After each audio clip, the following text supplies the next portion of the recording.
What No Dogs Left Behind will do is we'll go in and we'll vaccinate the dogs, and we'll try to help them quarantine or set up a quarantine protocol best as possible. And it's going to be 50 dogs died. Every day they're getting 50 dogs die. When you open up the cages, we're going to be pulling out death. We're going to be pulling out dogs that were taken from people's homes, stolen, robbed from their lives. Somebody's dog. Somebody's dog. This means it's somebody's dog. These dogs are going to start testing positive, CPV and CDV. And when those dogs come negative, they need to move out. I need you to make sure that everybody knows this.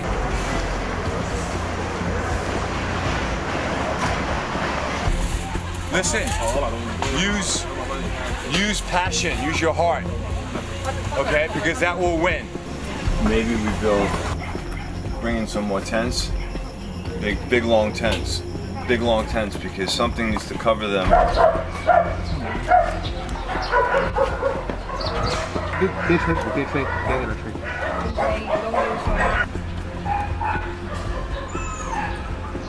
we just came here for ourselves, for the dogs.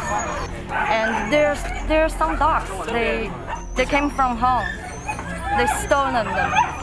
So they will eat those dogs. Good man is his best friend.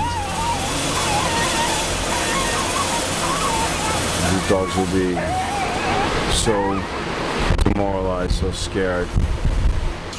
If you think that I'm sitting on the fucking floor here risking my life here last night, there were massive riots here. Okay? He was holding me down, hiding me. Okay? Hiding me. We worked right through the night, man. Everybody, all of us, vaccinating. We're drawing, who knows how many hundreds of bottles.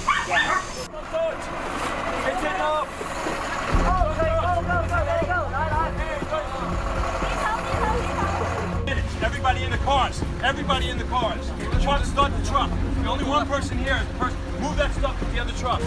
We go 5 minutes and then we take the paper off the cars. So nobody can follow us. You can go one way and we go another.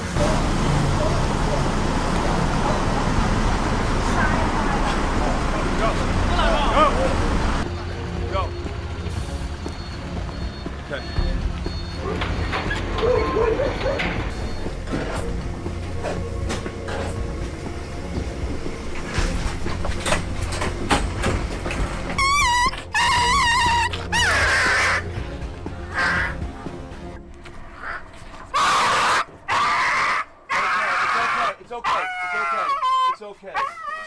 It's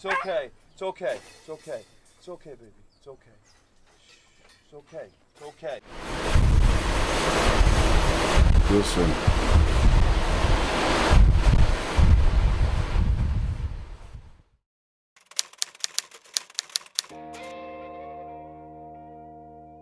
No Dogs Left Behind goes beyond borders. We have no borders. We'll represent what I believe could be and should be the barometer for excellence in China.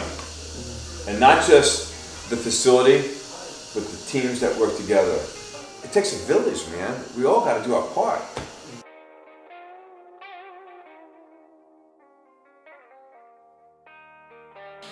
This is Jeff Beri from No Dogs Left Behind. Catherine, along with the team here at 701, has successfully vaccinated all of the cats officially at 701. 我在想，我们不是什么都不可以做的，我们总可以做些什么的，所以我要出来做。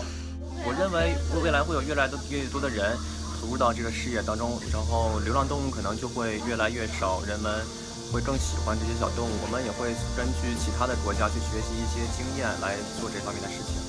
No dogs left behind.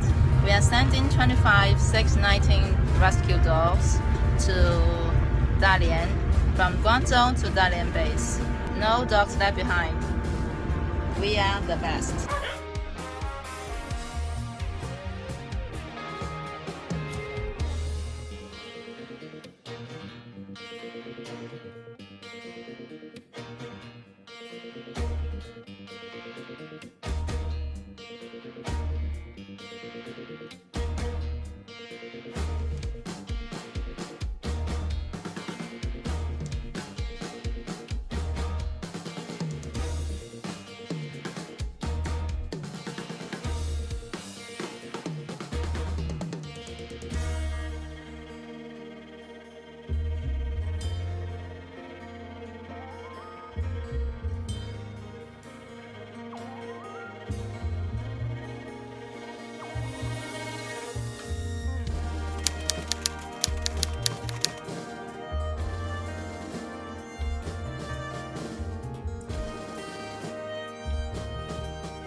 rescue operations carried out by No Dogs Left Behind. With me today, I have the pleasure of speaking with Jeffrey Beri, founder of No Dogs Left Behind, and Tina Peters, who's the Vice-President of No Dogs Left Behind, a registered nonprofit that is working tirelessly at ending what they consider the dog poaching crisis in China. So No Dogs Left Behind prides itself on implementing the 5 pillars of rescue when it comes to operating in China. 5 pillars of rescue involve emergency response, which is the first pillar. That's the part that you rescue dogs from dog meat trucks or slaughterhouses and administer medical emergency treatments, to setting up and overseeing shelter operations where the dogs are vaccinated and receive more in-depth medical treatments, often requiring expensive surgical interventions, to adoption, which is obviously key to saving more dogs, and the whole point of rescuing dogs from this atrocity is to get them adopted to their forever home, to educational programs aimed at nurturing and fostering compassion for animals, particularly with the youth, and finally government advocacy. One of the most important aspects is getting this dog-cat meat trade outlawed, and steps are being taken towards that end goal. So welcome on the show, Jeffrey and Tina. Thank you. Wow. Well, I'm very happy that you accepted my invitation to be on the podcast because, as everyone can see, I'm wearing a No Dogs Left Behind t-shirt, which is absolutely very cool gear. I even have your sweatshirt. Wow, which I've fantastic. worn. Fantastic. Thank you. And look at the back of the sweatshirt. It's so beautiful. It says all the dogs that you've rescued from Yeah, and you know, the funny thing about the sweatshirt shows and all the hoodies and sweatshirts and product we have is that it's constantly updated. We're constantly executing our emergency responses, and we're constantly added on. So you know, right now we're running out of space, is what it is. When that's just a great thing. It's amazing. So I applaud you. I don't know who designed those, but it's amazing. They're really the coolest non-profit gear I've ever seen. Thank you. Thank you. I guess we're going to talk a little bit before we get into all the details of the work that you're doing in China. I just want to have a bit more information about you, Jeffrey, your personal background. For example, where were you born and raised? I was born and raised I was born in Queens, New York, but I was raised out in Long Island, New York. Up until I was 13 years old, then I moved to the city, and then I was in the city until I went to college. My college, I went to school in Budapest, Hungary for college. I studied to be a fashion jewelry designer, mechanical engineer, which I graduated, and then I speak fluent Hungarian, and then I continued my education at the Sorbonne in China, and in France. Right. And worked in France for 3 years, and with some of the highest grade ateliers in the world, called Création Haute Joaillier, run by Pierre Vedzel. So we made jewelry like for the sheiks of Arabia and Princess Caroline of Monte Carlo. So that's my background, is fashion jewelry designer and mechanical engineer. It's funny because I used to be a fashion designer myself, and what Jeffrey was saying, that he worked for the finest joaillier. Joaillier is a jeweler. It's a French word for jeweler. I speak French. I'm from Montreal, so I'm fluent, and it's funny that we both have a background in fashion. Now I work in finance, and you work in rescue, so God knows where. I couldn't be happier. I really couldn't be happier. So actually, on that point, I wanted to know, how did you first get involved in rescue? Well, I ran a very prestigious fashion jewelry design house called David Yurman. My position there was senior director for product manufacturing and quality control. Okay. Which, in addition to, but not limited to, taking David Yurman global for manufacturing our jewelry products and designs, because I had the talent and the education to actually sit down and teach people how to make a fine piece of jewelry, as opposed to somebody just asking them to make it. I could actually sit down and make it. So I traveled the world one of the places was China, and we manufactured in China too. So we had a little taste of the of what's going on in China, but I never knew the magnitude of what goes on with animal welfare. Well, there's no animal welfare. There's no animal welfare. Yeah. So, and that's the point. And I woke up one morning, and I watched some videos, and I'm sure many of you viewers out there have watched videos of Yulin, and I have forever been a dog lover. And my dog, who just recently died, his name was Sinatra, came with me everywhere. Came to work with me. And I told David Jerem, I was like, if he can't come, then I'm not coming. He's coming. Okay. So and everybody loved Sinatra, and everybody wanted Sinatra there too. Wow. But dogs in general are part of my life. I spent a lot of time raising money for other rescues in raising money for them to stay afloat, to rescue dogs that are going to be euthanized. And I always felt like, wow, there needs to be a fix to this, because raising the money to stop dogs from being euthanized is just a patch. Yeah, it's a patch. Doesn't take care of the source problem. Yes, and that's another topic for us to have on how to discuss this with Congress. And I'm very proud to say that we have been in very close communication with what do they call it? Best friends. Excuse me, best friends. Okay. Best friends actually flew out to China and came to visit the No Dogs Left Behind sanctuary. They volunteered. They volunteered for 2 days, and the logic behind them coming out there was that they believe in 2025, the United States will be no kill. Oh, wow. Yeah, and that's fast forward to now. Yeah. But way back then, I felt like, okay, I'm sorry if it's a little bit confusing, but back then, I was always trying to raise money for rescues to rescue dogs that are going to be euthanized. Yeah. And then, the understanding the depth of the atrocities that take place, particularly in China. Yeah. Upwards in the range of 20 million dogs being slaughtered, many of them being slaughtered for their furs, blowtorched, boiled, their philosophies of how can we inflict more pain to release more adrenaline into the dog's body to tenderize the meat. Some men believe it's an aphrodisiac. Some families believe that it warms up the body. Yeah. Some families believe it cools the body down. I mean, it's just utter bullshit. Okay. Yeah, no, it is. And that's not culture. And if that's culture, the world needs to be the society. It's the 21st century. Yeah. And culture changes in order. Okay. Yeah. So, but that's not culture as far as I'm concerned. I agree. Okay. That's both. Yeah. We're getting a little bit far ahead in the conversation. I just wanted to. So you first heard about Yulin, right? Yeah. So then my thoughts was, and circle back and thank you for redirecting me, is that I was sick. And for 2 weeks I was paralyzed by what is taking place. And at that time, the Yulin Festival was coming up.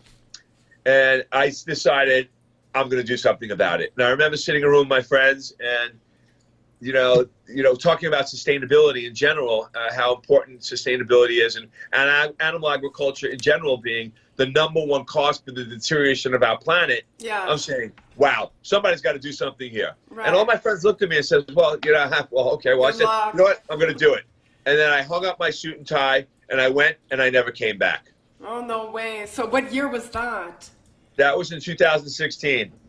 Wow. Okay, so you saw some posts probably on social media about you. Yes. And that just shocked you.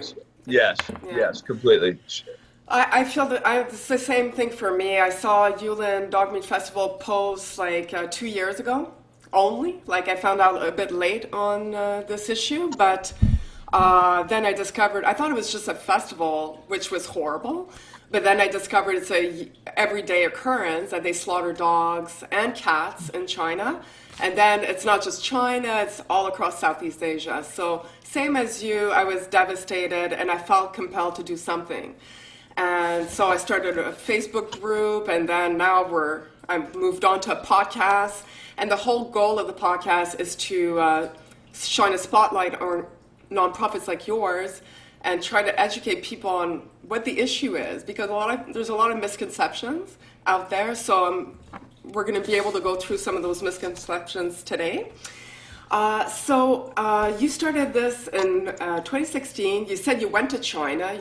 I guess financially you were able to do that, but a lot of people couldn't. So I guess you had amassed enough savings that you were able to just... No, it wasn't that. I worked with an organization called the Animal Hope and Wellness. Right, marching, Animal Hope and Wellness. Yeah, right. Yeah, I think he did a pretty good job at highlighting the events that take place, and a lot of controversy about how he did it, but the reality is that he brought a lot of the awareness, and he is the reason why I actually got on the plane and went there. And we opened up operations from that day on. Okay, so that was the first step. And can you tell us a little bit more about your team at No Dogs Left Behind? At this point, you're a separate organization. You're no longer working with Animal Hope and Wellness. You're your own organization. And how did you go about setting up a team, and who are the team members? We have Tina next to you. First, let me introduce Tina. Tina is Vice President of No Dogs Left Behind. Tina's prior position was President of No Dogs Left Behind, Adoptions, Fostering, and International Transport. Tina comes from a global studies background, and she actually was specialized in China. So she understands the cultures from China, and she understands China in general. So fundamentally, Tina is a critical component for No Dogs Left Behind, on top of her brilliant ideas and abilities to work and build up the adoptions, fostering, and international transport, where we're flawless and textbook and with protocols. She also understands the culture and understands, working not only with the team, the U.S. team or international team, but also with the teams in China. Okay. No Dogs Left. Maybe we could let Tina tell us, the viewers, how you got involved. How long have you been involved with No Dogs Left Behind? Was it the first rescue organization you were involved with? Or? It was the first rescue organization that I was involved with. I learned about Yulin the year I was pregnant with my daughter. She's 10. And I was, as Jeff said, studying China in college.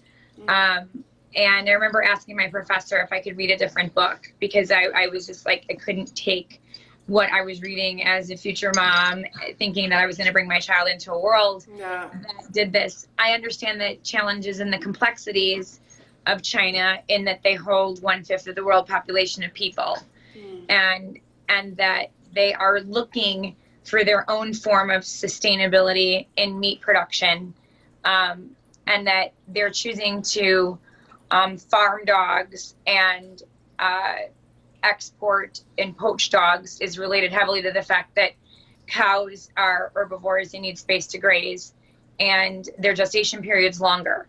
So it's one can start to look at how this catastrophe started and why it was so easy for it to lock itself in place. You have 1/5 of the world's population trying to eat meat, and dogs are scavengers. They have 5 to 9 babies per litter. It just becomes by means of accessibility. Where Yulin became, that is something entirely of itself. I won't try to explain it. I won't try to understand it, because I won't try to understand such cruelty at any level. I met Jeff when I adopted a special needs dog from him. One of our 5 dogs she's got a thyroid issue, probably trauma induced, and I love her through it all. And, I subscribed wholly to his philosophies and methods, not only with rescue, but his global approaches to sustainability, his global need to and desire to educate people, to say that there's a different way to do this. There's a different way to feed mass amount of people without doing it in such horrific and cruel ways. Mm-hmm. And then as a dog lover and somebody Plant-based ways. Plant-based ways. As a dog lover, I just subscribed entirely to his methods of rescue and rehabilitation. And since then, we have 5 dogs. We have 5 dogs. And so you're seeing parts of your 2 dogs. I mean, there's Storm. Storm. This is Storm. Who's a rescue from what year? Storm. Storm is Yulin 2016, Slaughterhouse. Oh, wow. And your own dog that you adopted, Tina, is he with you right now, or? All of these guys. Foxy's upstairs. She's just a quiet, old soul. This is Rio. This little guy? Rio's 619, the historic 619. Oh, wow. So he's off the truck. June 2019. Yes, that's Rio. What's Rio is from the truck that had 1,300 dogs on it. Oh my God. Storm is literally, like straight out of Compton, like straight out of Yulin. I mean, he is about as survivor as it gets. Yeah, he went through a lot of trauma, eh? Yeah. Oh my God, they're so cute. These 2, Rio and Storm. We're looking at Storm is the dark one. Rio's the pale one. Yeah. Storm is still dangerous to society, and Rio is untouchable. This is Rio, and Storm is still dangerous to society. Storm was actually head of security for me for 3 years. He protected me through some very hard times, where there were very bad people that wanted to steal our dogs. Right. And Storm's job was to patrol in different times of the day and different times of the night. And Storm did this fantastic job. He's a guard dog. He's like he's a very dangerous dog. Okay. So like, don't mess with him. This little cute dog will jump up and bite you in the face, and it's only because of what it's been through. I mean, Storm's neck was slit ear to ear. Oh my God. Stab wounds beyond counting how many throughout its body, and it was severely sick, but it came from humans. So Storm is petrified of humans, but learning every day, and soon Storm will within the next year, we hope Storm will get through that. Did you say that? Yeah, I mean, we're working with him. He's, so many people warned me about that dog when I was going to the shelter for the first time, but he wanted a mom, and he has one, so. And Storm and Rio are best friends. That helps. Best friends. You're a bonding pair. So. You have 3 others roaming in the house somewhere. Yes. Okay. Well, thank you so much, Tina, because you're in a good position to explain a little bit more of this history with the dog meat consumption, we'll say, in China. So we'll touch upon that a little bit later. But for now, I just want to start a little bit more. Oh, your team. Okay, we're talking about your team. So the team, Tina. You. So the team. We have a pretty powerful team. We have teams in China. The teams in China, we have people that work in our sanctuary. Our sanctuaries run very protocols driven. There's schedules for everyone. Right. Feeding times are exact times, walk times. We have 5 parks in our sanctuary. Wow. So the dogs are all on exact schedules when they go out. Essentially, anyone can come. All the volunteers that come, they can get a chart and they can go get the dog, and they know the exact time the dog goes in, what park it goes in, so we have very organized. Very organized. So we have a team of 7 in our Beijing sanctuary. Okay. One manager of the facility, and 1 manager of the dogs, and a chief dog handler. These people, majority of them ate dog prior and have been converted, and they absolutely love dogs. Oh, wow. We have our manager and our leader in Chengdu, Dayan, named Dragon. He heads our Dayi facility, and the Dayi facility is fantastic because Dayi, it's Chengdu Dayi. We shut down a breeder, and we the deal with the breeder was that we'll pay you to keep this facility, but you can never breed a dog again. Okay. And and we're really proud of that because that's the first of many. Because a lot of times you want to shut these people down, but you need to make it monetarily right for them. Yeah, you have to give them an incentive. Yeah. But okay, Then we have our incredible U.S.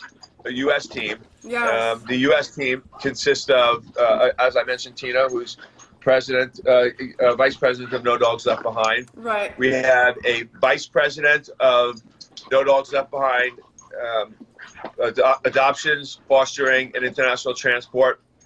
We have two very powerful prosecutors who are in-house legal department, legal teams. We have an amazing accountant who also is an adopter of two of our dogs. And by the way, Brandy as well, the young lady, the vice president, she also is an adopter of our dog. She has three of our dogs. Wow. So, then we have a fantastic director for social media.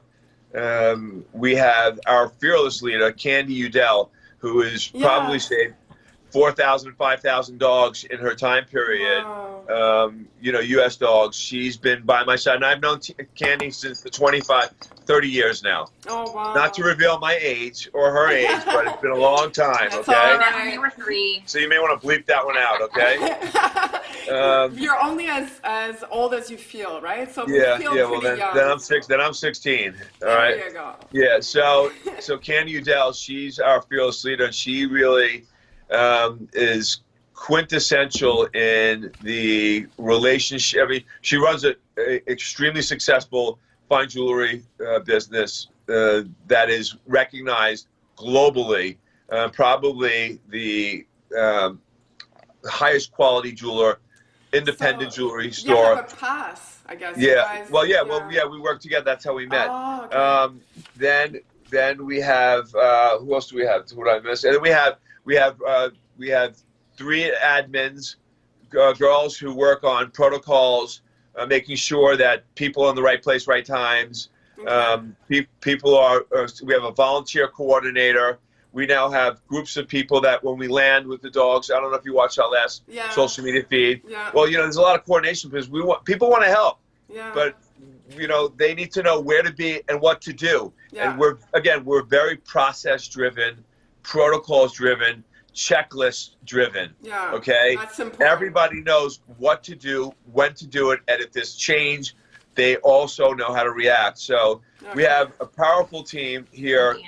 And Ian, we have a videographer and editor who's here. We have 2. One of the best vets, I think, globally.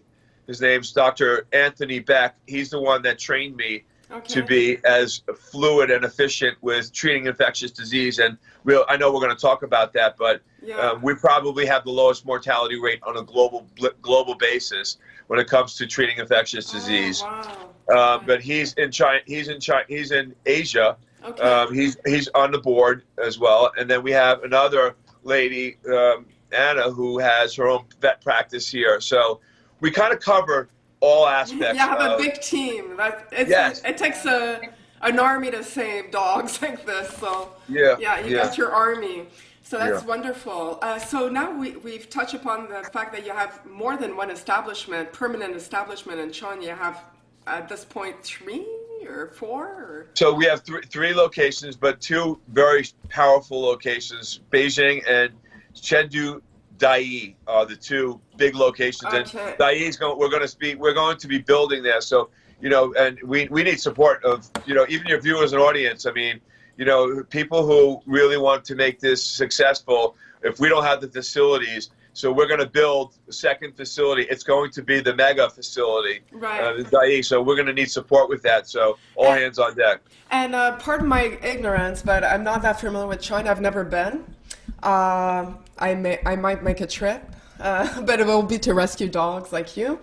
So how far apart are they? Beijing, we all know it's in the north. It's a So we have positions and relationships that surround Yulin. Yeah, that's right. Okay, Because you work with some of this information for security purposes, I'm not able to divulge. Please understand that. Of course. But what I want the audience and the viewers to know that we risk our lives every day, and there's some things, for security purposes, we just cannot divulge. Okay, that's fine. And they'll be seeing it.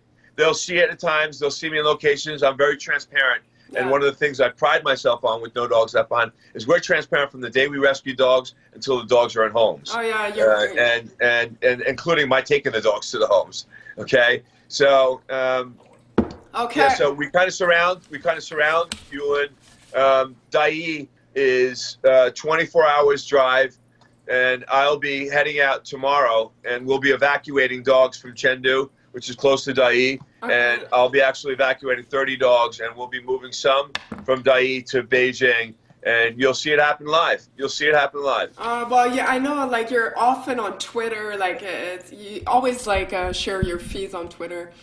Yeah, okay, so we'll talk about the 5 pillars, and the first one being emergency response, and I'll read something directly from your website.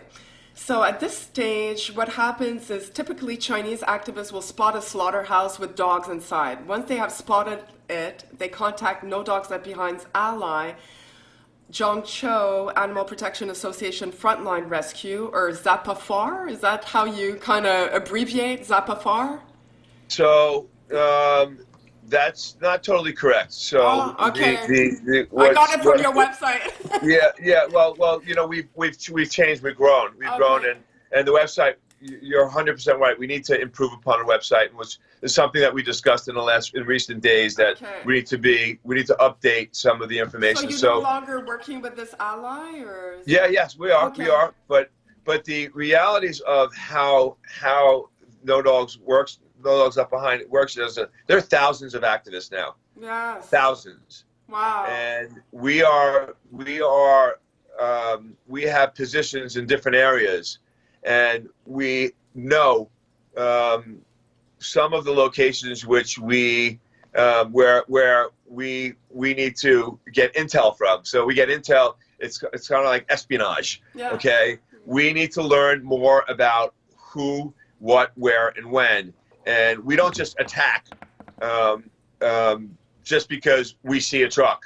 We get detailed evidence of why we believe this truck should be attacked, and why we believe that we can successfully confiscate the inventory of animals. So what would happen primarily would be we'd be notified, and again, there's thousands of activists. Any one of them can contact me at any given time. Rescue is 24/7, especially when dogs are being transported in these dog meat trucks or dogs are being slaughtered. Then we do our due diligence. And again, I can't really share too much about how that happens, but it's similar to war in itself. Right. Some examples would be we'll send drones up. We will have people we will send drones up, and we will check the locations out. We will have cars follow trucks. Cars follow the poachers. Wow. We will, and sometimes for days. And oftentimes you'll see me in a car, and I may have been in that car for 4 or 5 days. Oh my God. So, well, that's just what we need to do, and that's why we have had 100%, actually 99% success with successfully intercepting or shutting down slaughterhouses or emergency evacuations. Okay, so I'm just going to interrupt you for a second, because a lot of us, your operations inside and out, but for us, we're still learning. And I think on your website, it was clear that the reason why you have to be so careful which trucks you stop or slaughterhouse you go into is you have to make sure that these butchers or whoever they are don't have the proper permits.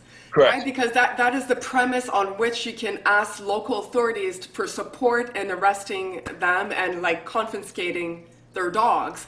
Otherwise, I guess you would not be successful, right? If they have the right permits. So I'll answer to that, and I want to make this crystal clear. And anyone out there who's watching or listening to this, no rescue should buy dogs. All right, there you go. You have it. We should not pay for dogs, right? Zero rescue to pay for dogs. And I urge and encourage anyone that is donating to a rescue that is buying dogs, you got to stop right now, because you're just promoting more death. Okay, for every one dog that's purchased, 10 more dogs will die. Because they're funding their business. You're funding their business. Exactly, and they're just going out the back door and getting more. Yeah. So the answer to your question is multifold. One is there are permits for transportation of dogs. Okay. There are health certificates that dogs need to have for consumption. Oh wow. Okay. Yes, and then there are permits for the dogs to actually be, for slaughter. Okay. So the two biggest components is the permits for transporting the dogs. Yeah. And they're health and quarantine certificates for the dogs. Okay. Now the majority of the times I'm sorry. When I meant the permits for slaughter, the permits for having dogs, because you can't in China, you can't have a dog without having, permits for these dogs, or breeding dogs, or having the facilities for these dogs for sale, because these guys are selling the dogs for consumption. So the one aspect, the most critical, is show us the paperwork for the 1,000 dogs you have. For each dog, their health certificate. Right. And when they can't show it, the fines exceed the costs of the dog. Yeah. And then the time the dogs need to go into quarantine exceeds the cost of the meat of the dog. Okay. So on that, so that's what you do, like the emergency response. Somehow you are able to get enough information to know which ones you can successfully stop and arrest, like I guess, and confiscate. Again, we have a very high successful rate. We did lose a truck that was full of golden retrievers and labs, and it was very dear to my heart. In fact, I went in, and the reason why is because the dog dealer had valid permits and licenses, and also paperwork, and provided the paperwork for the dog's quarantine, the vaccination. However, because it was so devastating to me that all these dogs, and the realities are, these dog dealers, even the breeders, if they can't sell a dog, or dogs are harsh, they can't sell a dog for breeding, or they can't sell it for to adopter, the dogs go to the butcher. It's not like they work on the dogs. I mean, no. And I know that many of them, so I had to go there, and in fact, two of the dogs, I negotiated a release of the dogs. It was the first time I ever went and met with a butcher as such, where it was actually a hostile environment, but the negotiations was that, hey, listen, we're here and we'll continue to be here, and we'll continue. And I can't share some of the details of how the next time we will intercept and we will successfully get the dogs, because it's a security breach for us. Of course. But I made it clear to him that we can make your life very difficult. At least these two dogs show some compassion. And these two teddies that we rescued actually were adopted to Tinsley Mortimer. Tinsley?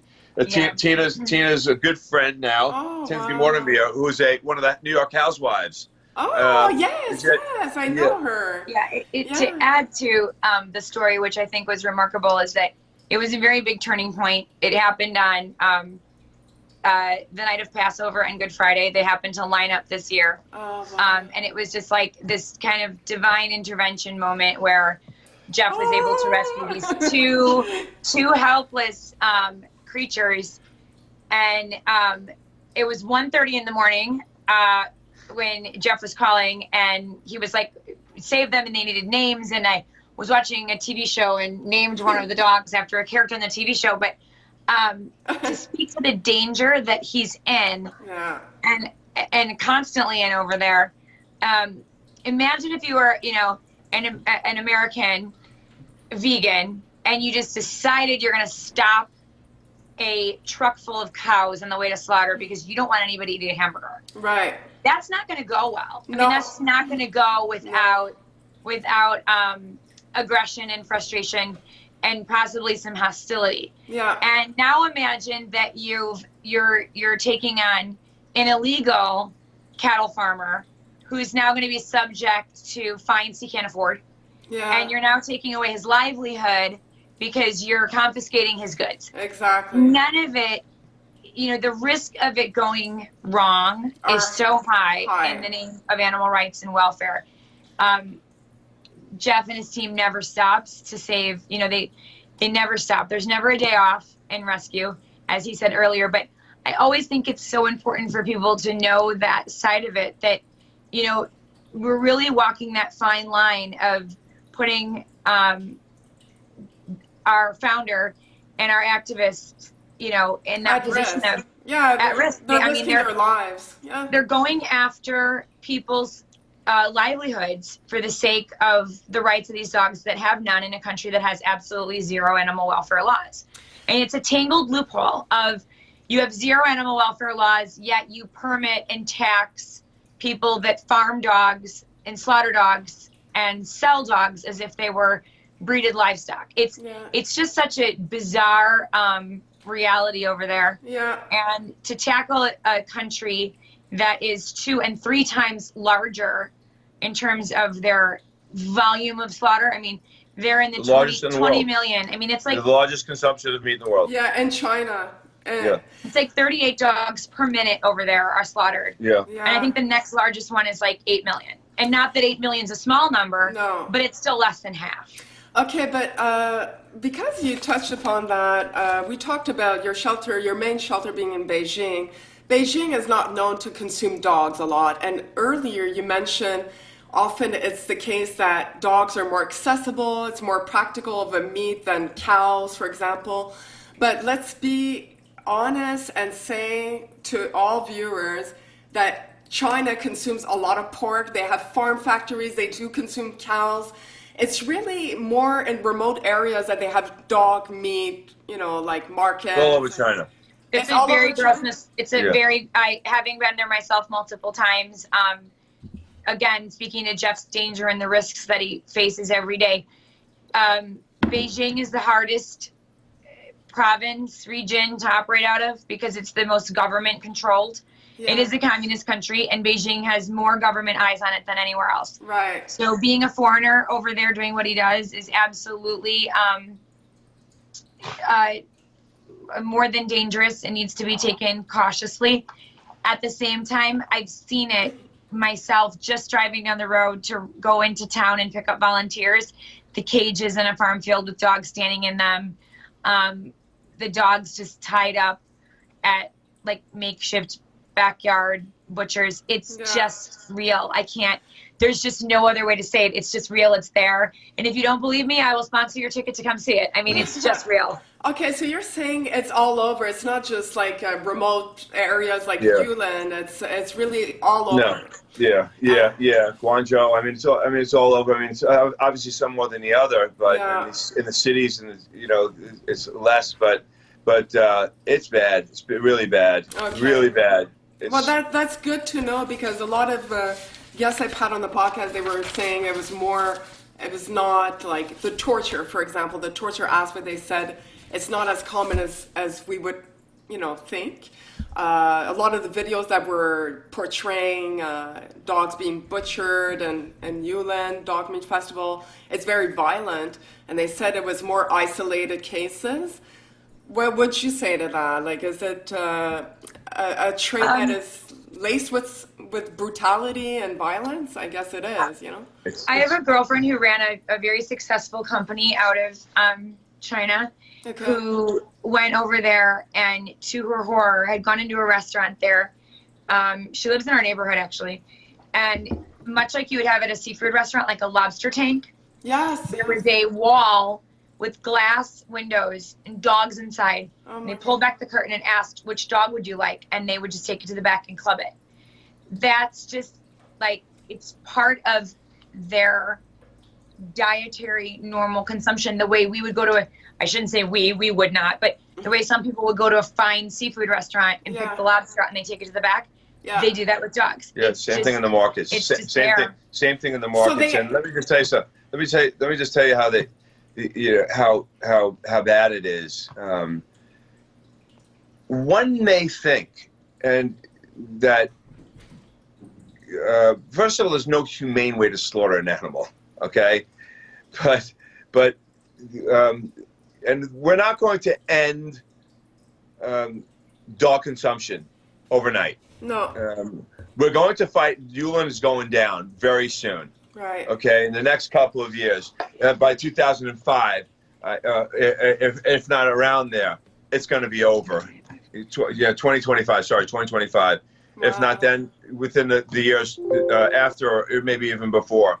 Okay. But yay! The way that that's right, and that's thanks to all you people out there. Wow, and thanks to our legal teams, and thanks to the work that we're doing, and the brave activists, boots on ground. Okay. But so the way they're slaughtering these dogs, it's incredible, because when we're in a slaughterhouse and some of them getting skinned alive, the screaming of the dogs, the fear in these dogs' eyes, and it's not the same way that they do it in even like a cattle, they go down one little aisle. I mean, they're literally running around clubbing dogs. Yeah. And the dogs are screaming and half dead, and they continue to club them, and some of them do it in front of other dogs to other dogs, and everyone is just trembling, and they're running and they're trembling, and some of them are pulling the skins off of the dogs. Alive.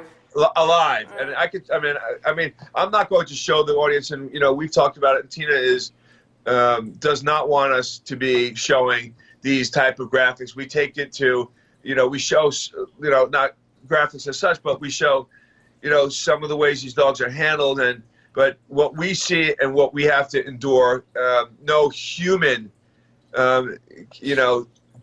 should have to see that. And it's haunting. Not only is it haunting visually, but it's haunting in the sense that you could smell the blowtorch dog, because it stays in you, and you can't take the visions out and the sounds out of your mind, and it's the ones you can't save, the ones that haunt you. So these dogs are so scared, and they're so feared, and some of them are pulled behind cars.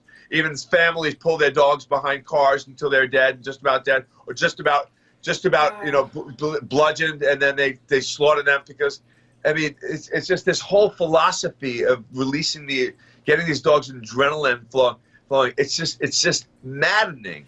It really is. That's it right there, because they don't have the same philosophy when it comes to cows. They don't feel the cow's going to be better or have health virtues if it really is suffering a lot. And I also think that there's a really sick undermarket of animal torture videos that are out there on the web.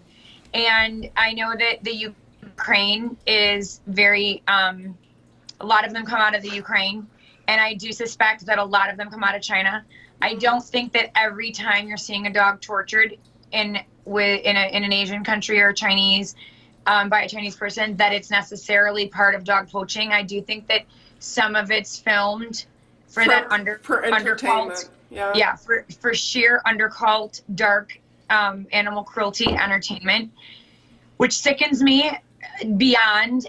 And like to what Jeff said, it's the ones you can't save. I remember like an Intel video came in about a slaughterhouse, and this yellow lab had a collar on and was jumping at the gate where they were pulling the dogs like in the back to be slaughtered. And you could just see this dog was like somebody's pet, didn't understand why it was locked up, didn't understand why it was there. And there was nothing we could do. Like, it was just an Intel video to show us that we were on the right track.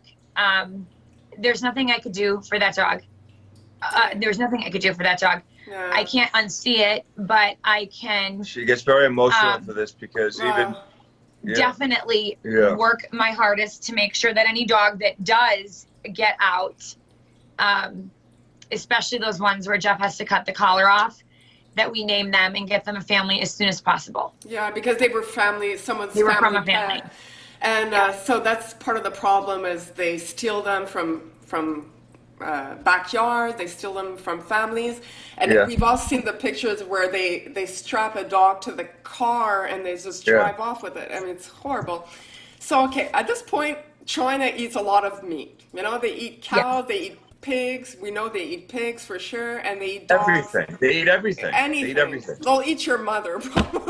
I mean, let's be fair though, because it's not all of China. It's a small percentage of China. But China in general, they consume virtually. I mean, I've seen snails to snakes to pigeons to. I mean, Anything. it's just anything. Frogs. I mean, anything. Right.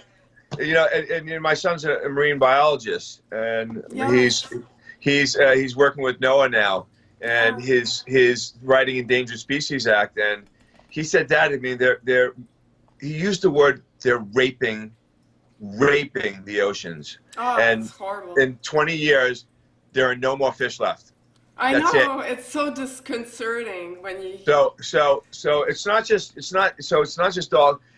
Dogs are our way of giving back to mankind. Yeah.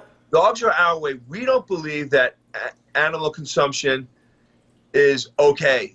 We know that it's not going to end anytime soon, but the world needs to know that it's our responsibility now to change. Yes. A plant-based solution needs to change, and it's not going to happen overnight. And we're not saying make it happen overnight. We're saying just change, have some compassion for Mother Nature and Mother Earth, and our way of giving back is our dogs, because we just are madly in love with our dogs and dogs in general. I agree. You know, to say, you know, Jeff and I've had this conversation so many times. Like, there are the tree people, there are the water people, there's the Save the Whales people, Save the Dog people, the Save the Ozone Layer people. Like, collectively, we're all on this planet, and it's going down fast. Yeah. So we need the people in each department, in each specialized element of rescue. We don't want to come off like we devalue China. I study China, and there's so many beautiful things about that culture. Yeah. There's so many amazing things about this group of people that covers the largest square footage of land on the planet, calls themselves under one name, Chinese, and operated under an emperor system until the early 1900s. I mean, they're very unique in of themselves. Their own culture stands alone in many, many ways, and there's a lot of beautiful historical pieces to it. At the same time, this is also a group of people that we saw less than a decade ago still being forced under communist rule to practice infanticide against their daughters. Yeah. So trying to lead them into a path of animal care and welfare by an American is I mean, astronomical. It's a tall order. What he's done in 3 years. And I mean, it's going to change. It's mind-blowing what he's done in 3 years in a communist country as a foreigner, not speaking the language. It's heroic, in my opinion. Thank you. Yes, it is. I mean, it's just heroic. Most of the other leaders in other Asian countries that are fighting this are from that country. Yes. They speak the language, and they know the laws and the culture inside and out. Yeah. This is a man who went over there seemingly, you know, just with a big heart and a goal to do something humane, and is tackling it effectively. So I think that it needs to be said that, you know, we're not anti-China. We're pro dog. We're pro planet. We're pro sustainability. And you're pro however animal welfare, and trying to instill that in a country that has none is not an easy feat. So we applaud you. We applaud you for all the work that you're doing. Like Tina said, it's heroic, you know, because I don't know too many people that would take that on, you know. I don't know anyone, frankly. Defying every odd. Yeah. So thank you for that. Thank you. So you would say at this point, like, the percentage of the population, Chinese population, that consumes dogs is much greater than some would have us think. It's like some people say it's 10%, not even. So the percentage I really can't. I really can't talk to that so much. But what I can say is that the younger generation are ready for change, and that is, we'll get to the pillar of success for education, but we target the younger demographic. Yes. And I can tell you this, that percent is going to drop drastically. The older generation, will not change. No, it's really. It's done. They're done. Yeah. And these rural parts of the country that you're talking about, they will change eventually because the older demographic will go away. Off.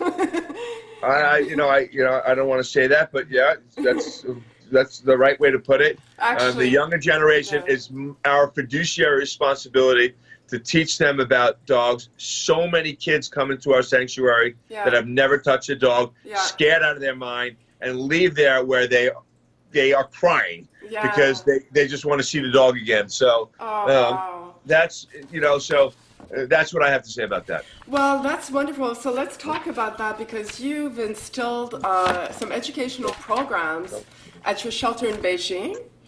Yes. So I'm going to stop you for 1 second. Okay. Tina's going to have to leave us for some time. She'll come back, but I'll continue on with you. Okay. Well, see you later. It's been a pleasure. And I so wanted Tina to talk about the adoption. Hopefully, we'll get to that part and she'll be back. Yes. Okay. Absolutely. Thank you. I'll be back. Thank you so much, Tina. Of course, thank you. Thank you for letting me be a part of this. So, educational programs that you've instilled, you work with a college student program. Well, you've instilled a college student program. And if I read from your website, the key to ending the Asian dog poaching crisis in China lies within the children and young adults. At our shelter in Beijing, we have volunteers from the local College of Agriculture that join us in feeding, cleaning, and medical training. With over 200 Chinese volunteers, we teach them about good animal welfare practices so that they may become good pet owners and teach their families to be just the same. Correct. So how did you manage to, first of all, that's one of my questions is, you as a foreigner, you come into China, do you speak Mandarin or do you speak? So there's so many different dialects in China, and as I mentioned, I speak French, Hungarian, some English. You have an affinity with languages. Yeah, well, but the Chinese, and I'm kind of upset that I haven't taken the time to learn the different dialects. But my time, it's basically it's 24/7, and when I say 24/7, I rarely sleep 4 hours a day, because whether I'm in America, whether I'm in China. And very rarely am I in America. I mean, I spend very little time here because I'm boots on ground, but that's going to change 2020. You know, the question was, how do I get the students? Well, how did you forge such good partnerships with local activists and local Chinese? Yeah, so the activists have grown to the thousands, if not tens of thousands, because of the results of our work. It goes viral. You know, in the past, you know, I'm sure that you've watched the events that took place, the 619 to 1,300 dogs. It was a complete chaos and pandemonium. Yeah. But when I arrived, I essentially took over the rescue. We saved the most dogs from that rescue. While the villagers were attacking, while the volunteers were in complete chaos, we pulled it all back together. Wow.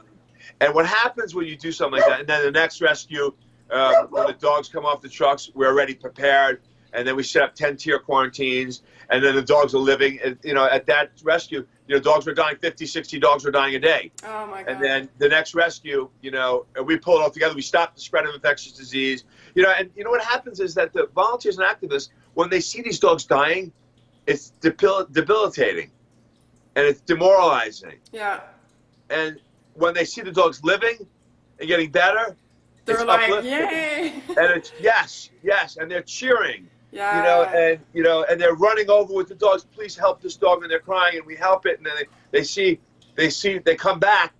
It drives them to come back. Yeah. And then they see the dog, you know, being rehabilitated, you know, cured, and then being rehabilitated. It becomes addictive. Yeah. Well, they're like. So that's how we've grown ourselves throughout China, with respect to emergency response and people calling us to please help them. And obviously we can't help everyone. No. But hopefully soon we're going to continue to grow, and based on funding, and that's why we always tell everybody $1 makes a difference, because, you know, and if you ever came to our shelter, you would see, I mean, the funds that we use, it goes to the dogs. Yeah. It goes to the welfare of the dogs. We live, it's almost like camping when you come to our sanctuary, okay? So with respect to the volunteers and activists, that's how that happened. Well, you know, that's a good point because you've rescued, at this point, like how many thousands of dogs would you say? Yeah, directly and indirectly, I would say, over 10,000 dogs, Wow. and more. I mean, Since because 2016. not all of the dogs come to us. We help other rescues. We provide them with medical supplies. We provide them with treatment protocols, and we're an open book. Yeah. We don't hide our medical treatment protocols. No. We publish it. Yeah, that's It's like open source code for the internet. Okay? The more people, and we're not about we're about we. Yes. We know that no one foundation, whether it be Soy Dog, they're not going to end. No, alone we cannot. Nami Kim, they're not going to end. Yeah. HSI, they're not going to end. But we just helped HSI. We just helped them evacuate 25 dogs to America. Oh, wow. We helped them with rescuing some dogs. They helped us. We believe working together makes change. So whether it be the activists, whether it be our allies like Soy Dog, or whether it be Nami Kim, whether it be HSI, we believe, or the SHS, team. It doesn't matter who you are. You gotta work together. Yeah. As long as you're adhering and you're not buying dogs and you're following our standards, we will be there to help you. If you don't, we can't work. I mean, we've gone to rescues before where we found out that dogs were purchased and we had to leave. We had to leave. Yeah. And Tina, she was at one of those. And if I tell you, she fell to her knees. Yeah. Hysterical, because she developed bonds with some of the dogs. But our intel brought us information that the dogs were actually purchased. And we just simply cannot. And our donors donate to us because we do it right. Yeah. And we can't spend donors' money if it's not done right. Now, moving to the volunteers and the students from the Animal Agricultural College of Beijing and Animal Agricultural College of China, they come to No Dogs Left Behind to learn the Western treatment protocol, to learn treatment protocols, and also shelter management protocols. Yeah. An example would be where the dogs live, the schedule when they eat. Our dogs at 6:50 will start howling because at 7 o'clock the workers come out. Oh, they have their own clocks. They know they have a schedule. Their dogs have a schedule. At 12:30, and it needs a schedule. The dog at 12:30 the shelter closes. At 1:50, at 2 o'clock it opens, but at 1:50 the dogs are howling again. Wow. So they know, they see that. Yeah. Then they come and they see, and they work with the monthly treatment protocols, deworming, flea tick treatments. Yep. Any type of issue with any dog. We have never had a spread of infectious disease at No Dogs Left Behind Sanctuary, Beijing Sanctuary. That's huge. Never. That is never. huge. We don't have any coughing dogs. Our dogs don't have heat. They have blankets. They have rooms. They have doggy dogs, plastic doggy dogs. But they basically, and they're on a vegan diet. Our dogs. Oh my God. And it's another huge factor. And they want to see that too. They want to learn that. Yeah. Because it's all been taught, like dogs need to eat meat, dogs need to eat meat. Bullshit. They don't. Wow, Our dogs great. are the healthiest, and I want to do a thesis, and I want to take on all the veterinary institutions. If they want to tell me it changes the disposition of the dog, it calms them down. It does, eh?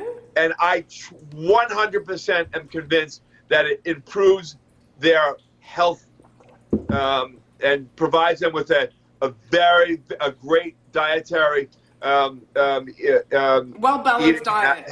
Yes. So they want to see all these things. Wow. They want to learn how to feed. They want to learn where to put the bowl, how to put the bowl. They want to learn how to walk the dog. We have special walking training techniques. Wow. A lot of these kids have not really even worked on a dog. They haven't even vaccinated, and we teach them all these things. Wow, So that's amazing. It's infectious. Yeah, because it is. And they travel 2-3 hours to get to the shelter. Oh. No, 3-4 hours to get to the sanctuary. Oh my God, okay. And they stay for a day or 2 days. Yeah.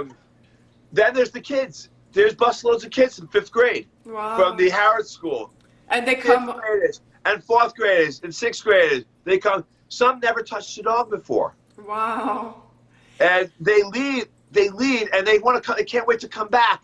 And they do cupcake fundraisers, and they've sponsored some dogs, and they do blanket drives, and they make toys for the dogs, and they bring the toys to the dogs, and then they give them out to the dogs. So, but you can see all that. In addition to, I travel around China. Okay. And we host, and one of our bigger programs for 2020 is more of an aggressive educational program where I'll go lecture at different universities and also different camps, summer camps that have. How did you manage that? Because I mean, they call me.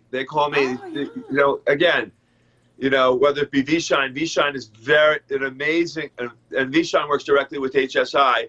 I've worked with them, and they provided a summer camp, and I came and I lectured for 2 days. And they're sensational. Vshine's another sensational organization. Okay, so I always ask my guests who else should be on the podcast, and Vshine, how do you spell that? V-I-S-H? H-I-I-N. Okay. N-E, I think E. And I'm not quite sure if they will get go it on. from you, and we can Yeah, maybe. I'm not quite sure, but maybe I can organize something conjointly with them. Yeah. Awesome. Because you have to understand, as Tina mentioned, we walk a very fine line, and you never know what tomorrow hosts for me. Yeah. And I need to be very cautious about how I deliver change. Yeah. And we need to be very methodical and very strategic on what we say, when we say it, and who we work with. So, so getting back to the educational program, it's key.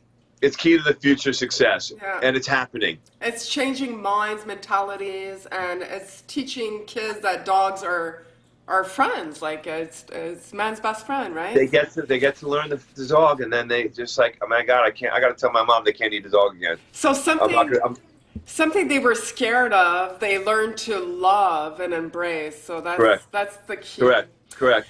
That's change. And I agree. Like I've done other interviews with different regions. I've done Soy Dog interview. I've done Nami Kim from Save Korean Dogs.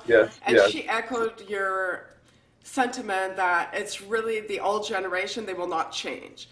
And she says the day it'll end is really when those people die off. So she goes, 20 years, give it 20 years. Those old generations will die off, and we'll see big change because a lot of the youth and the young people, they're more connected to Western culture, to the idea that dogs are friends and are pets in most of the world. So I echo that for sure. So I want to talk a little bit more about, I mean, there's so many aspects of what you're doing that it's very daunting. I mean, for anyone to imagine how you got to be so good at intel and planning out strategies in a country that you did not know. I mean, you did not know very well. It's a foreign country to you. Do you speak the local dialects? I mean, how do you communicate? So in each region I have interpreters. Okay. Very loyal interpreters, because it's too complicated to learn the dialects for me. And I think we were touching base on that earlier, and we got sidetracked. And as I mentioned, I feel bad that I haven't spent. I mean, I know words, but when I'm in these strategic meetings, they're underground meetings. Majority of them are held with monks in monks' facilities where it's completely vegan. Nobody knows we're going. There's no phones.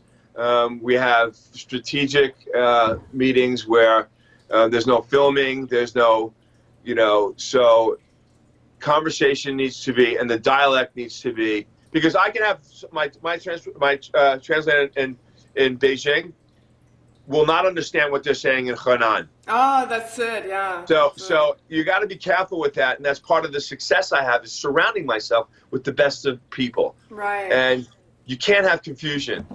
But can we talk about the people that you've managed to form relationships with, like for Zapafar? I don't know if that's the way to abbreviate their name. It's the Zhongsho animal Sorry for that. We're talking about Genjo, Animal Protection. Oh, they're amazing. So how did you meet them? How did you meet them? Oh man, so we had a big. So how I met them? I met. How I met them is I was this was in Henan, Genjo, Henan. Her name is Guo Guo. Okay, Guo Guo. Yeah, she's a beautiful activist. Wow. She has a license to shut down slaughterhouses and intercept trucks. She is an incredible human being. We've done upwards of a dozen slaughterhouse shutdowns. You can watch one of our slaughterhouse shutdowns. Her lieutenant is a man named Wolf. And you know, a lot of these names aren't obviously their full names, you know, for security purposes. But you'll see Wolf in a lot of the videos where he's going head to head with the butchers. She's there going head to head with the butchers. We plan on opening up a sanctuary back up in Henan. Henan, we built a shelter in Henan that was in conjunction with Soy Dog. Soy Dog sponsored the build out of that. And unfortunately, in Henan, the government mandated the Yellow River Conservation Act. Getting back to how I met her is I had a big shelter in Henan, and you can watch, whoever's out there can watch the build out of it. We had many American volunteers there. That was part of the 505 rescue. Over 600, just about 1,000 dogs we rescued from there. Wow. And we're being treated and rehabilitated there. A lot of the dogs from the 619 rescue, when we had to evacuate them because the villagers attacked, we brought the dogs to Henan because it's a huge facility. Wow. But the Yellow River, so how I met her is I had dogs at the hospitals there. We have our own treatment facilities, but surgical procedures, we're not licensed to do that. So, and we try to abide by the rules as best as we can. Yeah. Obviously, there'll be times where we'll do surgery on spot. And you'll see some dogs, a German Shepherd that is in America right now, one of my love of lives, where we had to sew up her brain, sew up her head, right there. My God. And it's on video. I think we did a video of that. The viewers can watch it. What's the name of the dog? It's I forgot her name. Oh my God. But this you performed. I'll get back to her name. You performed a surgery? We did. Yeah, we did surgery on her. Okay. Wow. Oh my God. I don't know. It's a space. I'll get back to it. But it's probably been 3 hours of sleep. I met her at the hospital where she said, "We heard about you. I heard about you." Wow. And through an interpreter. And he says, "We want to work with you." And then from that day on, we started shutting down slaughterhouses together. You'll see me. Yeah, you'll see me running out of the slaughterhouses with some dogs and all the slaughterhouses that we shut down together. Every one of those dogs are in America. Oh my God. Every one of them. So all of our rescues, you'll see clothes on the back of your shirt. You'll see a lot of clothes. Yeah. The clothes. That's it. My shirt. Yeah. Yeah, that's fantastic. I love it. I love that shirt on you. I can't really see it. Right? Yeah. In the back, you'll see clothes. Wow. Well, the clothes means that those dogs are actually in homes. Wow. I mean, that was one of my questions is, so the relationship is very strong. I'm sorry. I keep on getting distracted. So the Yellow River Conservation Act, the government said you have 48 hours. You got to get the dogs out. We're shutting you down. Oh, no. And it wasn't just us. It wasn't biased towards dogs. Okay. It was the buildings next to us. I mean, everything around the Yellow River, the government said, you got to get out. I mean, people, even some politicians who built houses, they bulldozed everything down. But however, what was the reason for that? For the Yellow River, because the Yellow River is there, and the Yellow River was being polluted. Oh, and, okay. Yeah. So they believe that. So they evacuated everyone. It's not they evacuate. Yeah, well, it's not they evacuate everyone. We had to evacuate the dogs because they gave us 48 hours, and the butchers put pressure on the government saying, you got to get those dogs out. If you don't get those dogs out, we're going to do this, we're going to do that. So the butchers, literally, they gave us 48 hours. The butchers were lined up out front. Police were lined out front. They were going to bulldoze down shelter, the butchers wanted to take the dogs back because you got to remember, we're the activists. Yeah. They're the anti-activists. No, that's it.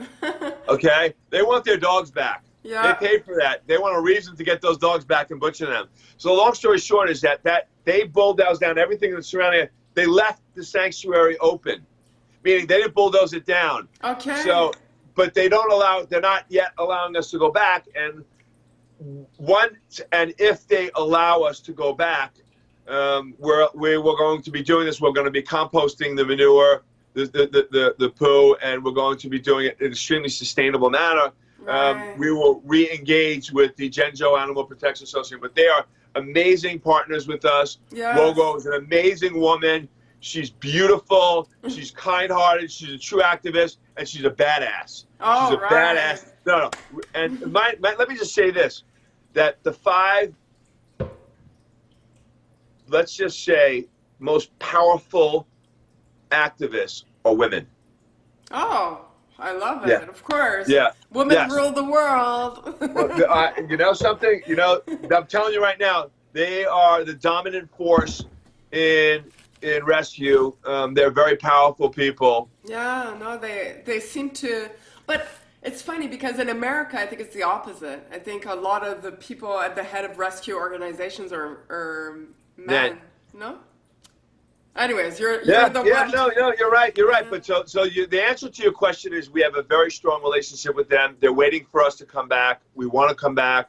We want to work together. We're ready to work together. They love us. We love them.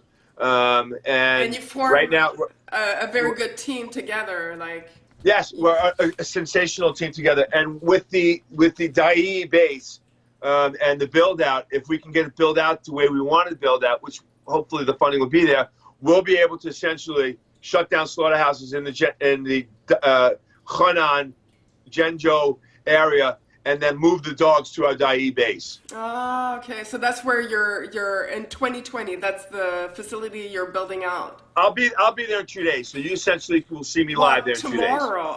Yeah. By the time you get there. I leave tomorrow. Yeah. Oh my God. So Jeff is so gracious because it's New Year's Day. You have just a few hours before your flight tomorrow morning to China, and you're spending it with me, someone you've never met before. So I'm so I think grateful. you're amazing. I think your work you're doing is amazing. I want to share this with you is that without people like you, like I may be on the front lines and I may be risking my life, but I'm no more important than what you're doing right here. Because the more people that can watch and listen to this, the larger the movement, more powerful the movement is for change. Yeah. Okay, so as important my day is as important your day is. Oh, thank you. And I want you to know that I am grateful and thankful to you. And I look forward to meeting you in person and giving you a big hug for doing this for us. It will happen. It will happen. Yeah. Because that was the goal of the podcast, is really because I was searching for information and on the internet, obviously, and I could not find a lot. There's a lot of opposing views. There's a lot of misinformation. There's a lot of fake news. And I wanted an opportunity to interview people like you that know what's going on and that have boots on the ground, like you say, and that could educate us, on what can we do as everyday people, regular people. What can we do to help your cause? We know donating to the right organizations, like you said before, and it's been echoed by many other guests. You should never pay for dogs, because the minute you pay for dogs, Soy Dogs said the same thing. They all echo that sentiment that you're just fueling the trade and you're giving them exactly what they want. They want money. So that was the goal of the podcast, is to really learn alongside the viewers and to shine a spotlight on organizations that are doing the hard work, and for people to understand what's at stake. If we talk about the cost for a second, the costs involved in vaccinating these dogs and rescuing them, and transportation and food and shelter and surgeries, it must be astronomical. So, obviously. So let me talk to that for a second. And I don't think we really had a chance to tap into that. So there's 5 pillars to success in rescue. And I think this needs to be globally acknowledged. One is the emergency response. An emergency response could be 1 dog or 1,000 dogs or 5,000 dogs. It doesn't matter to me. Yeah. I would handle it the same way. Yeah. If there's 1 dog, and I tell you, we send in the same amount of teams. We don't believe in bringing armies. We believe in growing armies. Yeah. We believe in educating the people where they are to do what needs to be done. Yeah. And we are most proficient. We are probably #1 globally in emergency response. And that is, but not limited to, shutting down a slaughterhouse, intercepting a dog meat truck, emergency evacuations of a dog. And that could be, it doesn't matter if it's a fire, it doesn't matter if it's a pit bull ring, it doesn't matter if it's a hurricane, tornado, it doesn't matter. It's all the same to us. Yeah. We know how to do it. We know how to go in, we know how to get the dogs, and we know how to get them out of where they need to be, out of harm's way. Wow. Okay? The second most important thing is the protocols for quarantine. Yeah. Because I have experienced the thousands and thousands and thousands of sick dogs and the dog poaching and the conditions that these dogs are in, the spread of infectious disease, because in China, very few vaccinate their dogs. In fact, in Asia, very few dogs are vaccinated. Yeah. The disease runs rampant. Yeah. And the condition that these dogs are in, they're so beaten up, many of them with their bones exposed, their limbs off, or they haven't eaten for days, or beaten and tortured and stuffed in these cages. Their immune systems are so beat up that the infectious disease infiltrates them and then kills them so fast. Yeah. Quarantining the dogs, as dogs are coming off the truck, I can literally, and solely because of the amount of experience I have, I can move them into quarantines, and we quarantine dogs. When they come off the truck, we're moving them into quarantines. Wow. Infectious disease, trauma wounds, different types of infections, canine distemper virus, canine parvovirus, upper respiratory infection, trauma wounds, and just observatory, where we think it's going to happen. But we blanket treat all the dogs, always. Yeah. And then we constantly are moving dogs based on clinical signs, because we treat in 2 different ways. We treat based off clinical signs and then scientifically, because we get a general feel. We take blood work from an assortment of the dogs in different areas, and then we review the blood and we get a good feel of what we're dealing with on how to treat. So we're clinically treating, and then we're scientifically treating. Yeah. And then we're modifying the treatments based on the clinical signs. So, so that's one. That's emergency response. Yeah. Okay? That's what we do. We're #1 at. And I don't think we can be challenged. I don't think anyone wants to challenge us, but this is what we do and what we do best. The second thing is the shelter management protocol, which you talked about. Yeah. But what happens to the dogs? The dogs go to an area, a location, a place where they need to be able to go out into a park. They need to get their treatments, of the monthly treatments of the dog. And mind you, before any dog is even able to go out to a park, they're microchipped, they're vaccinated, they're dewormed, they're free-ticked, okay? And they've gone through that period of time where they can socialize with other dogs. Yes. Otherwise, you have spread of infectious disease. Can I just interrupt you? Because I know, like, this is important for us to understand. Like, when you first rescue dogs and emergency evacuation, you cannot bring them, I read this on your website, you cannot bring them all to the same vet hospital. They are separated in different areas because there could be a danger of like the butchers reclaiming them or there's several reasons if you'd like to. Also, one of them is mentioned that large breed dogs are illegal in China. And 32 centimeters. Word could come out and they could report to Chinese officials that that vet hospital's housing illegal dogs because that's they're happened to us. It's happened to us in Henan, in Zhengzhou, where the dogs were in a hospital and the butchers said, "Why are those?" And they're 2 Great Danes that living in California. 2 Great Danes. Why are those? And they were in critical condition. We sent them in because we needed to get some work done, and they were so badly tortured. They came right out. So the butchers exposed us. We had dogs in 9 different hospitals.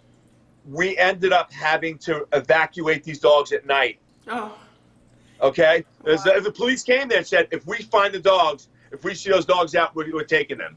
Okay? So in China, it's incomprehensible to understand why a 32 centimeter dog is subject to death. 32 centimeters. That's a large dog breed? Then there is the different types of breeds are illegal. Okay, and there's lists, and each province changes, but there's no substance to why. No. Like, yeah, and let me just take a step back to this, and we're not perfect here in this country either. Okay, and we are getting better. I love America. I love where I live.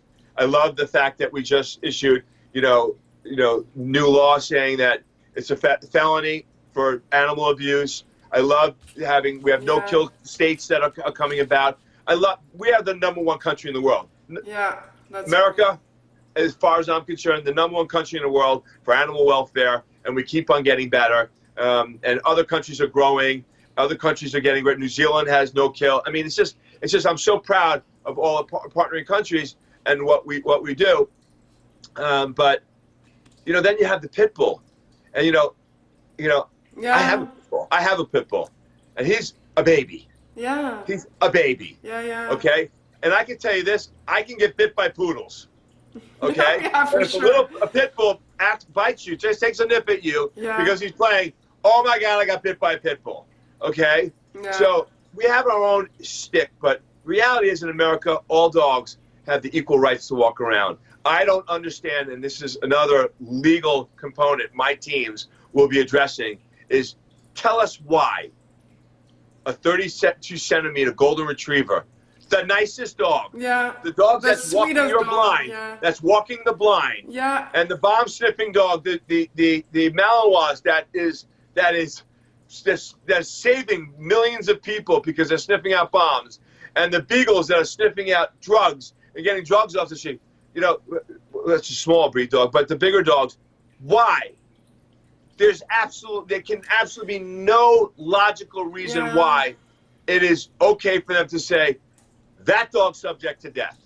Well, let's talk about that, because I know in China they have what we call dog culling, and that they confiscate dogs that are beyond a certain size, and it's considered illegal, like we said. And not just that. They put them. But not just. I'm sorry for interrupting you. My God, I'm sorry for interrupting you. Well, no, but I mean, go ahead.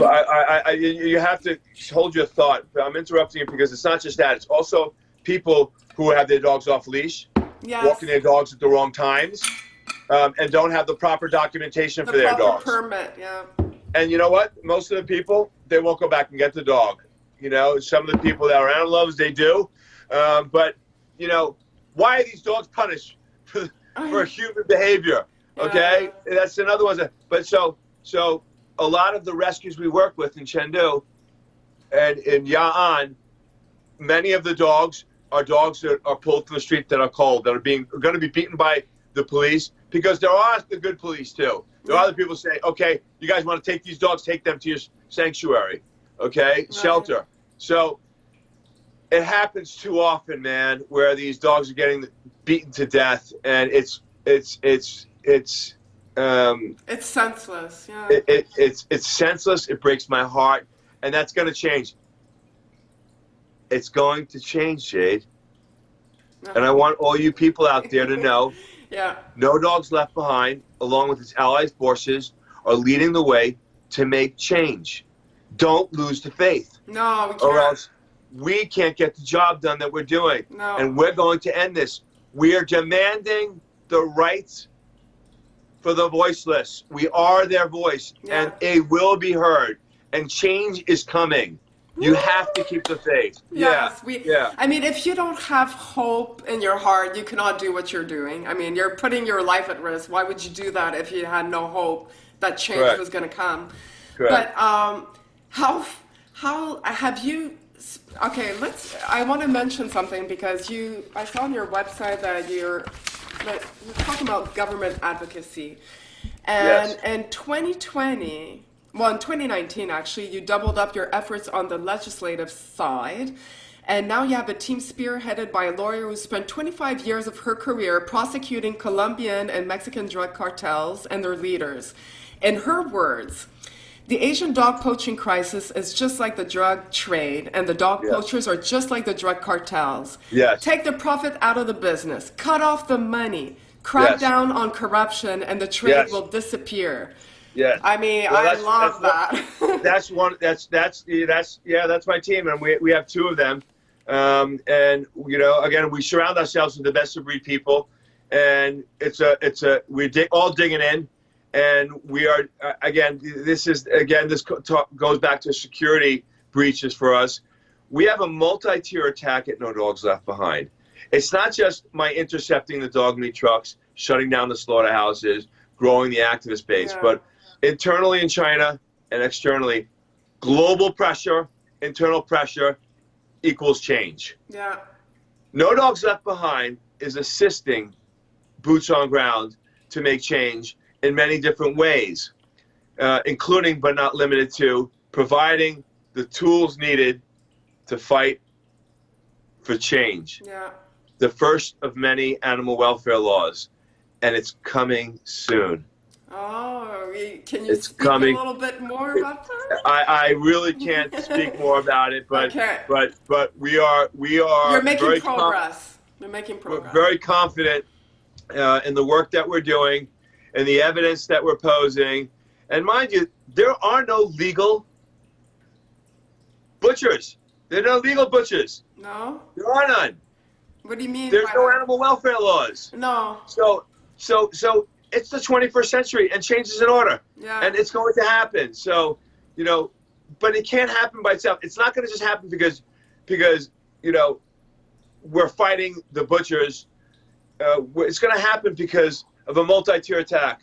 Global pressure, internal pressure, choking the supplies of the butchers, growing the volunteer, educating the young. Yeah. All of this has to happen simultaneously. That's right. Okay, Jay?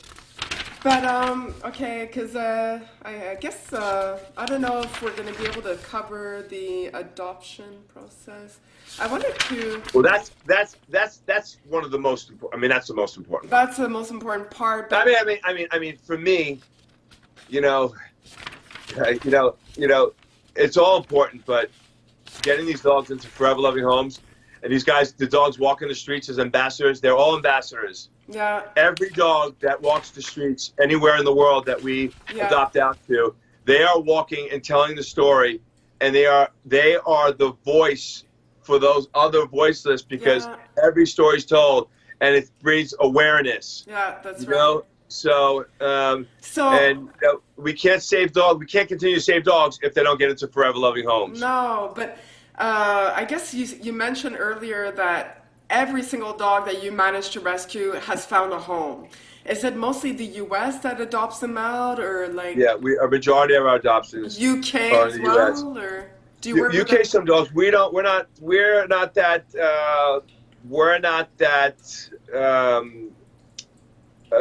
How should I say? We don't do as many adoptions. United States is the #1 country where we do adoptions. Do I dare hope that Canada is on the list, or do we? I love Canada. We are looking to expand our adoptions to Canada. We have somebody just picked up a dog. We have another person that's in Canada that is going to get a dog. I mean, it's growing, but we want to expand and do it right. Yeah. This year is a huge expansion year for us. We're excited about it. And we really are proficient in international transport, and we're constantly getting better and better at it. Okay. So, well, for the adoption process, I guess Tina's not able to join us on this, but I'll just read a little bit what I found on your website. Or more importantly, I guess I have a little bit of a question, like, what is the process like? If let's say I hear about your organization, I go on your website, I see a dog, because you have a list of dogs that are available. I submit an application. What happens after that? So, and Tina was also really best to speak about this, and I am so impressed with my adoption and foster team. Yeah. They are, I mean, they're incredible. Yeah. They really are incredible, and I hope that one day you could do a podcast on them to talk about their work and how they do it. And we have what's called the Yulin support group. So people who have adopted our dogs, or going to adopt our dogs, or want to adopt the dogs. It's a closed group. We want it for people who are genuinely interested in the adoption of our dogs, and they can talk about. And we have a cheat sheet. We have a Yulin cheat sheet for slaughterhouse surviving dogs, which I take great pride in. And that's, again, it's public. It's on the site. Anyone can see it. I mean, because something as simple as a squeaky toy could resemble a dog being slaughtered. Oh yes. Oh my God. Changes everything. Something as simple as a vacuum could be a blowtorch. Yeah. Yeah. These dogs are a bicycle. Some of them don't know about, Can I ask you? That was one of my questions. I guess what we're gonna do, if I have your permission, we're gonna do a separate podcast for the whole adoption thing. Maybe Tina, I can have it with Tina, and we're gonna describe everything, the process, the communication that happens between you and the potential adoptive family. Because I guess your goal at that point is to make sure that dog is in forever home and in a safe home. I can do a quick touch base on it and let Tina elaborate on it. But the process happens as such. Somebody logs onto the No Dogs Left Behind site and sees a dog. Yeah. By the way, the German Shepherd's name was Yukwai. Sorry. Oh, okay. Yukwai. Okay. Yeah. Okay. Anyway, but the person logs onto the site, and they see a dog. Yeah. They fill out an application, a general application. Yeah. We look at the application and we see if the geographical location makes sense, if the person fits the criteria. Yeah. Then we move on to a call. Okay. The call happens. We request videos of the dogs they have if they have dogs. Okay. Pictures and videos of the house and the backyard. And then we do the interview with the adopter as to how they would handle certain scenarios. They're on the agreement too. Our agreement is very complex in the sense that we want to make sure that they have complete ownership of the dog. Yeah. But should there be a problem with that dog, and should something have happened to that dog that should not have happened, we have the rights to take that dog back. Yeah. And let me tell you something, I'll take the dog back. Oh, yeah. I will personally fly there and take the dog back. For sure. Okay. Once that happens, where they agree to the terms and conditions, once we look at the house and the backyard, and I have to tell you, we've questioned, and many people say, well, you have to have a fence. Well, I had dogs and I didn't have a fence. Okay. Okay. My husband keeps saying that we need a fence before we get a dog. I'm like, no. Your husband, I need to have a little talk man to man. Okay. Thank you. Okay. Yeah. Because that's not the case at all. You don't need a fence. In fact, in my house, I lived in the city and the German Shepherd and in an apartment. Yeah. So that's it. It's a matter of knowing who you're, and we take great pride in developing a relationship. You're now family.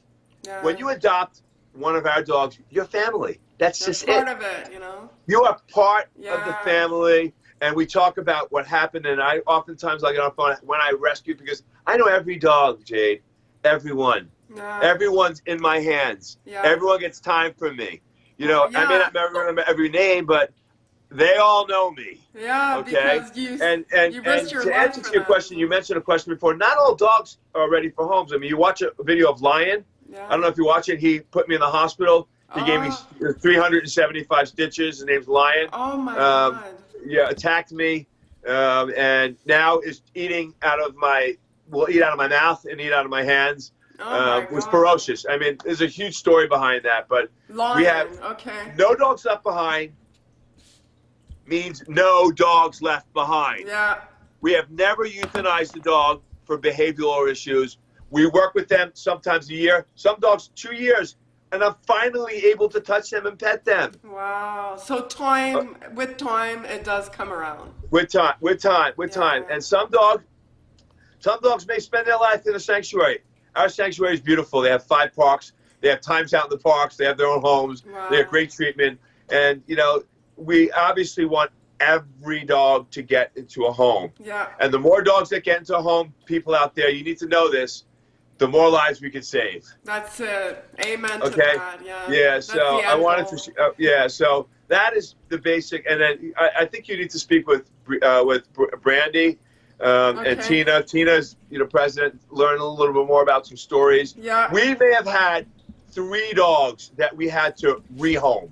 Okay. But we have the relationship with them. If there's a problem, then we'll rehome them. Maybe 3 dogs, which is one of the issues that we have with Canada opening up right now. Until we have the network of people there that, should their adoption not work, the dogs have a place to go. Yeah. No, you need a network. Yeah. Absolutely. Yeah. So the second way we adopt dogs out right now, and I encourage everyone out there, if you don't want to adopt, foster. Yes. If you can. Yes. And our foster program gives me the ability to get the dogs out, and people the ability in America to get the dogs for adoption. Yeah. So, I want to get the dogs out as fast as possible. Yeah. Because you're always at risk. I never know when my last day's there, and the dogs don't know when it's their last day there. Yeah. And it's just, so, that's the way I look at it. And that's what's kept me alive, and that's what's kept the dogs alive. We're always 5 steps ahead. Yeah. And so can't be too relaxed. Fostering programs huge for us. We're just doing a call for action in LA because there's a hub which dogs land in. We want dogs to go for fostering there. Okay. Yeah. So. Well, that's a good point. I have another question to ask you, but before that, we were talking about what everyday people can do. Well, definitely they can adopt. That would be top of the list. They can donate. If it's not money, like you said, $1 multiplied by 1 million people can make a difference, right? Yes, totally. People stop themselves. There's no dollar and cents. No. A dollar makes a difference, man. I say that. Collectively. So donate money, but you can also donate supplies. And on your website, it says there's so many ways that you can help the dogs in our shelter in China. They all need relief depending on the time of year. The winters are harsh and cold, and we can always use warm blankets, doggy sweaters, collars, leashes, and so much more. So you can donate supplies as well. You can donate, sponsor a dog. You can foster a dog. You can volunteer. It could be a flight hero, which is very important because it cuts the cost of flying these dogs out to the 100%. U.S. by half. 100%. Yeah. And obviously spread awareness. Like, if you adopt a dog, it's good to talk to your community and say, this dog was a dog meat tray survivor. And so these are all ways that we can collectively get on the bandwagon and try to put an end to this, So if I were to say one of the most important material donations would be, and not blankets, because it's tough for me to get the blankets into China. If somebody wants to donate to a blanket drive, the money would go, because we buy blankets. We just bought 400 blankets. Okay, yeah. Yeah, and it's like, I don't know, it's $2 a blanket. Yeah, right. But to transport 400, it's almost like the size of a Mack truck. Yeah. Okay. Right. Well, one of the most important ways that people can do it is like deworming, flea tick treatment. Those are 2 really important items for us: deworming and flea tick treatment. And how could they donate that? Like through money, I guess. They can do money, and they can also send it to us. We can give them to an address. They can send it directly, because the volunteers come and we go. Okay. We go to money. We have flea tick. But if you want to, I love taking. There's people that send Bravecto to me. I got 20 boxes of Bravecto. I took them to, I mean, it's huge. It's really huge. I mean, so these are all really, really, really important factors for donations. If it's not money, it's material supplies. Is that Storm? No, that's actually Tina that came back, but she left her phone here. Oh, okay. And now, wait, the rest of my survivors are here. Oh. Okay. And we have. I see Rio, I see this Storm. one. They're each from different rescues. Oh, wow. Lily I chopped Lily down from a butcher's, was hanging with babies. My God. This one is from the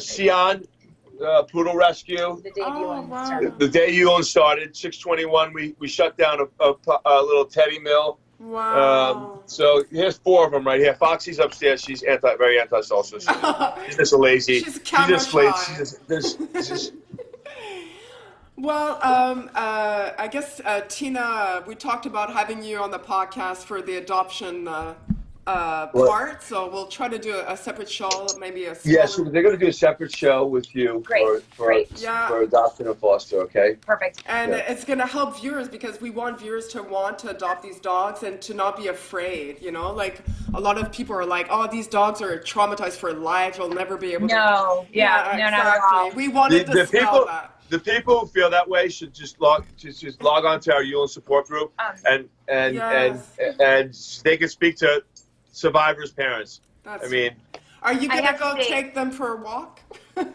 Yeah, getting ready to take them for a walk.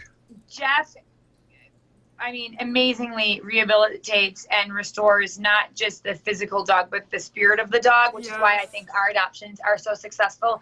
A lot of people think, why would you adopt a dog from 5,000 to 8,000 miles away and never having met it before? But I'm telling you, when we get to that episode of your podcast, I'll share with you why I think his approaches are so unique and magical, and why you can have dogs that have seen nothing but pain and suffering.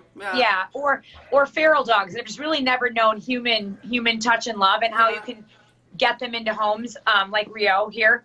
So that's for another day, but Jeff's work is remarkable. There really is nobody else that does it the way that you do. Thank you. Hey, you got your good fan base here. Well, she's experienced it firsthand. From A to Z, from emergency response to transports to evacuations to adoption. So have a good one. Okay. So Lock the door soon. We're going to try to wrap it up a little bit, but before I do, I wanted to absolutely learn from you, what techniques and tactics do you use with these dogs that have been so traumatized to try to get them to trust humans again? Positive reinforcement training. And so I just went to Home Depot, and I have the Home Depot, the Home Depot pouches that they wear. I just bought 50 of them because I'm taking them with me to the Dayi base. And we're replenishing, but I require all my workers. We have vegan treats. So anytime they go to get the dogs, they give a treat. Anytime they're out with the dogs and walking the dogs, they give a treat. Okay. And every time the dogs go back, they give treats. Every volunteer that comes. So they associate, They make an association between. Every volunteer that comes gets a pouch, and they go out and they positive reinforcement training. I'm a firm believer in positive reinforcement training. There's only a few dogs that I've had to use corrective measures with like prong collars, which I don't really enjoy, but it's at the risk of, we can't take the risk of people getting hurt. No. And other dogs getting hurt. So. And how did you learn those techniques? Like with. I first started off with my dogs in America. The reality is, and any viewers out there that are watching this. All you viewers out there watching this, you need to know this. Discipline is everything for your dog. Discipline is everything. And it's not the dog that needs training, it's you. You need the training. Very true. And I had trainers come in and train me on how to train my dogs. And if you log onto our site, you can get the Yulin cheat sheets. Anyone out there that has a question about their dog or disciplinary concerns of their dogs, or their dog's begging at the table, or the dog's not sitting, staying, wait, you can contact me. I'm not that important of a person. If I have time to speak with you, I will. Wow. But the Yulin cheat sheet's a big help. It's not just for Yulin dogs. It equates to any dog out there. They need a structure and they need a master, right? They need structure, a leader. Discipline, structure, discipline, structure, and discipline. I have none of those because I have 2 cats. And my dream is to adopt a dog from Yulin or from the dog meat trade, I shouldn't say. From No Dogs Left Behind. Yeah, exactly. But for now, I have 2 cats, and they do whatever they want. A cat is a different animal than a dog, but I know that with dogs, you have to be strict. You have to have a leadership, you know? If the dog walks all over you, they don't like that. They need someone to, you know. Yeah. So, and I'll give you an example. An example would be, I'll give you 2 examples. Never feed a dog from the table. Oh, no, that's terrible. It's not good for them. You feed a dog from the table, what happens? The dog's going to, and then you're going to tell them, oh, well, you can't have it now. No. Well, dogs don't know I can't have it now, okay? Second would be, another example would be, positive reinforcement with dogs that are being potty trained. Yeah. You stop giving treats in the house, and then when you take your dogs out, at scheduled times and scheduled feeding times, every time the dog goes to the bathroom, you give a treat and you have a party. Oh, so they're like, yay, okay, so yeah. Because in the house, let's just say, for example, the dog goes in the house and you start screaming at it. Oh, no. Don't do that. Don't do that. Why'd you do that? What's going to happen when you go out and take it for a walk? It's going to be afraid to pee and poo in front of you. Exactly. They don't know the difference. So they're going to learn the difference because you're going to, if you see them going to the bathroom, you're simply going to take them outside and go to the bathroom outside. They get no treats if they go outside and they don't go to the bathroom. Right. You don't give any treats for extended periods of time. You only give them treats when they're taking them out, scheduled times, 4 times, enough time. Yeah. And it's not like, okay, let's walk out for 5 minutes and let's see if you pee. 2 minutes. It's like, they need the time. Yeah. So those are 2 examples of positive reinforcement training. Okay. You have to excuse me for 1 second. Yeah. Okay. Yes. Okay. All right. So I guess when we do the show on the adoption process, maybe we could talk a little bit more about how long it takes a dog, for example, that's at your shelter in Beijing, to be able to be flown across, the continent to the U.S. What is the period of time that a dog spends in your shelter on average? So on average, I would say it takes 3 weeks to a month to get a dog from the sanctuary, from adoption to the USA, because we have 7 transports happening right now. Wow. 7 transports in the next 30 days. So we're fairly booked. So if somebody's adopting a dog, it'd be after the 30 days. Yeah. However, if there's a dog on foster, that dog will get pulled and the adopted dog will go out. All prospective dogs that are up for adoption, they're on your website? Or? Yes. That's the place to go. Okay. Yeah. Perfect. It's good to go. Okay. Just want to touch upon a few things that we didn't get to talk about. So I know that you mentioned on your website that you were supportive of the HR 6720. We talked about it earlier. There's also the PACT Act that was passed in this year in the U.S. And so do you believe that HR 6720, which is the Dog and Cat Meat Trade Prohibition Act, that was passed into law in December 2018, do you think it will have the intended impact with countries like China? Do you feel like that was a very, do you think it'll help us negotiate with those countries? Or? I say this, I've said this before, that it's the 21st century and change is in order. Yeah. Global pressure. No country has the right to inflict the brutality that is being inflicted on these dogs. None. Yeah. There's nobody can convince anyone on the planet that there's anything right with doing that. There's no at all. justification. There's no justification. Zero. Yeah. Zero. So it's time for change. And it's and I say this, and people don't like me using this term, but it's a global war. Yeah, it is. Okay? It's a global war. And there's other rescues that say we can't use that word. And I say, well, if you don't want to use it, you don't have to use it. But that's just it. Global pressure needs to happen. You know, I'm proud of our country. I'm proud of, you know, the fur bans. I think that's another one. Yeah, in California, the fur. Yeah, fur we just signed a deal with the Beagle Freedom Act, Beagle Freedom Project, where we're now attacking, you know, beagle breeders and trucks with beagles heading out, intercepting the trucks and shutting down those houses. We have the first 8 dogs that are coming in February. So the Beagle Project, I mean, these beagles are famously used in bred for testing.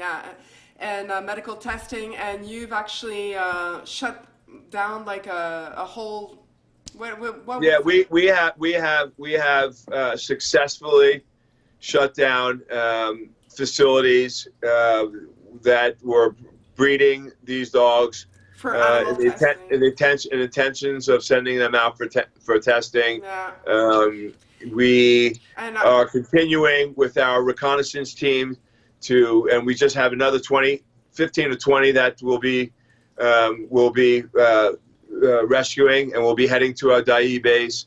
But the Beagle Freedom Project is Shannon and her team. They've done an outstanding job, and we are very proud to be working together with them because it's another form of brutality. Oh, it is. And it happens I believe. everywhere. And you know, you talked about volunteers, how they can help too. Volunteers can also help with boycotting any product that is made with animal testing. Yeah. I mean, you don't have to buy it. Yeah, that's it. You have the right to change. I mean, you don't have to buy any product that's being animal tested on. Yeah. Okay, so that's another form. That's an easy one. It should be. It's another form of animal cruelty. So, for sure. So, and we're also, Jill Grove from the Golden Bond Rescue. Okay. We have 36, 8, 16, 20, 32 Goldens that we recently rescued that are going to be heading out. Wow. There's 2 Golden rescues. Anybody wants to volunteer in LA, we're 11th and 12th. We have 16 Goldens arriving. Oh, wow. These dogs were, from shutdowns and from truck interceptions. She's been an amazing ally with us. Wow. So we're securing other of her partnering allies who do golden retriever adoptions. Okay. So specific, and now we're looking. So we have beagles. We have specific golden retrievers groups. We're going to be doing Samoy groups, shepherd groups. So we're looking to these groups who are professionals within their breed, their own breed, and we're delivering the message. And you'll often hear me in my speeches saying, "Do not buy a breeded dog. You can adopt a breed dog from No Dogs Left Behind." Please, okay. Don't adopt. Don't shop, adopt. Right. Yeah. So that's an important message. So I guess before we end things, I just wanted to talk about something a little bit more personal with you. Since 2016, you've been on trips to China. You spend more time in China than you do in the U.S., right? Yeah, I mean, I think I was in the U.S. maybe 5 days last month, 6 days. Oh. I mean, I'll land and I'll get on the next plane and go back. Wow, I don't know how you do it because the jet lag alone would rescuers. That's what we do. In rescuers, there's no real holidays. There's no days off. The war veteran mindset. Yeah, we're like going in this with is our what. mission. And again, I say this not that I'm any more important than anyone else, but this is what I've chosen to do, and this is what I'm really good at, and this is what I'm going to continue to do until I take my last breath. And I'm guaranteeing everyone out there, change is coming. We need that message of hope because sometimes you see all these posts and the cruelty that gets to you. And that was one of my questions. Do you always, how do you manage to stay so optimistic? I break down a lot, Jade. The panic attacks happen very often in the middle of the night. Tina is exceptional with taking me back. The daymares, the nightmares, the visions. Because it's you're I don't know if it's damaged, but oh God. It's like PTSD. It's hard to talk about, really hard to talk about, because you just can't get the visions out of your mind, man. It's just, and you can't. It stays with you. You can't stop the smell, and you can't stop the sounds. You hear the screams of so many dogs that you sometimes lose faith in humanity. Yeah. But that's one of the reasons why I do the transports. I'm sorry. Oh no, please! I understand completely. I mean. That's why I do the transports, because when I get the dogs to America, and any of you who have volunteered for me, I come out customs screaming freedom. Yeah. And that's what, when the families are there to pick up the dogs, and those dogs, when I pull them off the trucks, and when they were dying and they're alive and they're scared and they were harsh and they're now alive and they're going to homes, that gives me strength to carry on. And then my team and the fans out there, the people who are following No Dogs Left Behind, the encouragement, it helps, man. I don't really see social media, but I get the messages from my teams that send it to me. They send it to me because, you need that. I dance with the devil in the devil's den every day. Yeah. Oh yeah. You've taken on quite the risk, and you're doing it all because of your love for animals. Yeah. And God bless you. Thank you. That's all I can say is, like, really, God bless you, because we need strong people like you. And we say strong, but strong people have feelings too. And you're going through a lot of trauma. I cry every day, and I don't care. I don't know. It's just. It just happens, It just happens. At least you let it out. Like, it's important. Yeah, and I have an amazing teams, and they know when I need to, I need that, the hug, or. Is there? I'm just gonna keep on doing it until I take my last breath. That's all I can say. And do you not feel it's important to balance it out? Like, is there such a thing as a vacation for you? This was my first New Year's in 5 years. I had 2 days. I was with some family. I miss my kids, my kids events. I miss my family events. I miss everything. But I mean, they understand. I get the support from everyone, and they know that this is for their future. I'm fighting for the future of their future. I'm fighting for the future of the planet. And this is my way. You're not out there trying to make money, and it's not like selfish endeavors. You're like you're doing something selfless and trying to do. Anyone who wants to come to our sanctuary and see the quality of life we have, it's no different than camping, man. Seriously. Well, I hope to be able to visit your facilities. No, you have to come now. Now you have to. Now it's like an obligation for sure. Yeah, no. I would love to come, as long as I don't get to see the cruelty, because I don't think I could handle that. So, no. Yeah. What we do, the way we do it, and by the way, we've had people that are, ex-Marines who've witnessed, and they have fallen to their knees. Oh, I know. There's something different when people, and I don't want to say this really, but there are a lot of people say that animals, dogs, it's different when they die or when they're hurt and when they're abused. It's just a different effect. Yeah. And I watch people fall to their knees. And I was that person too. And so how do I say this? There's really there's a learning curve. When you come, we don't throw you into a situation where you will be traumatized for life, because that doesn't help us. We put you in an environment where you're doing what you do best, and where and being there and being able to sit in a pen with with a couple of dogs that are still frightened. Just sit there for an hour or two. I'm all up And then for give that. yeah. And then also go in the park and sit with the dogs and throw a ball and kick a ball and then feed them and then run with them and that's you know, all put them good. on. That's all good. Yeah.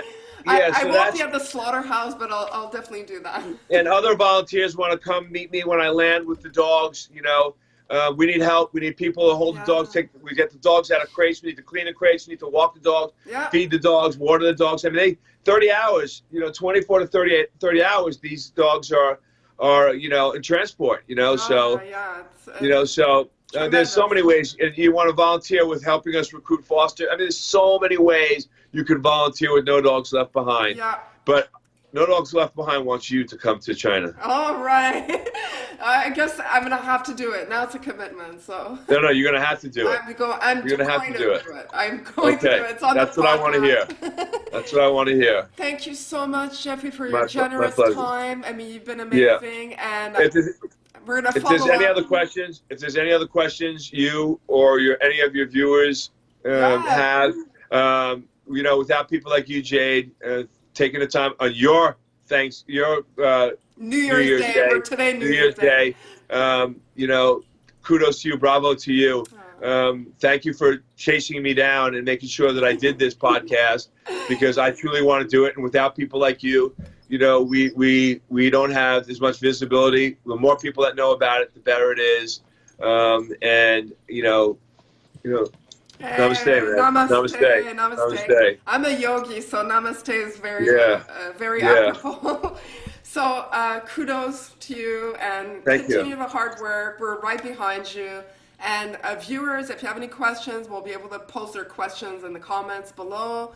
And we're going to continue the conversation. So thank you so much. Yeah, I'll have my team. My team I'll designate one person for any questions you have to get answered within a day or 2 days. You know, if not within hours. But you know, I really want your audience to know that they are with us, and that I thank them. And again, I thank you so much. Thank you, Jeffrey. Okay. Take care. Peace. Good luck with your flight tomorrow. Okay. Bye bye.